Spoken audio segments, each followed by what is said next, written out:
কার্তিক পুজোর দিনে এইভাবে পালন করুন ব্রত। সন্তানের মঙ্গল হবে, সংসারে ইতিবাচক শক্তি বজায় থাকবে। কার্তিক পুজো করার সময় কোন নিয়মগুলি অবশ্যই পালন করতে হবে জেনে নিন। এবছর প্রথমবার কার্তিক পুজো করে থাকলে ভিডিওটা একেবারে এড়িয়ে যাবেন না।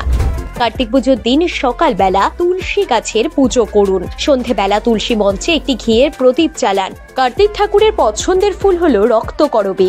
যদি এই ফুল না পাওয়া যায় তাহলে সাদা বা হলুদ করবী দিয়েও পুজো করতে পারেন। সন্তানের মঙ্গল কামনায় কার্তিক পুজোর দিন কার্তিক ঠাকুরের সামনে বাচ্চাদের একটা জামা কিনে রাখতে হবে। পুজোর সময় অবশ্যই একটা বাঁশি, তীর ধনুক এবং ময়ূরের পালক কার্তিক ঠাকুরের সামনে রাখবেন। ঠাকুরের সামনে রাখা ময়ূরের পালক পুজো শেষ হয়ে গেলে আপনার সন্তানের বিদ্যার স্থানে রেখে দিন। এর ফলে পড়াশোনায় মনোযোগ বৃদ্ধি পাবে। কার্তিক পুজোয় ঠাকুরকে 5টি গোটা ফল নিবেদন করে পুজো করতে হবে। এছাড়া সম্ভব হলে পায়েস ভোগ নিবেদন করুন। শিশুরা যেসব খেলনা দিয়ে খেলতে ভালোবাসে সেই সব ধরনের খেলনা কার্তিক পুজো স্থানে রেখে দিন। কার্তিক পুজোর দিন নিরামিষ আহার করা খুবই শুভ।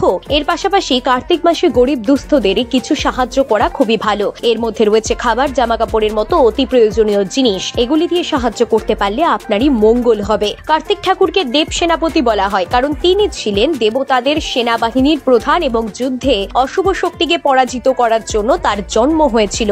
এবছর 5ই নভেম্বর কার্তিক পুজো। পুজোর শুভ সময় সকাল 7:58 থেকে সকাল 9:20 পর্যন্ত। প্রদোষকালে দেব দীপাবলি মুহূর্ত পড়েছে 5ই নভেম্বর সন্ধ্যা 5:15 থেকে 7:05 পর্যন্ত।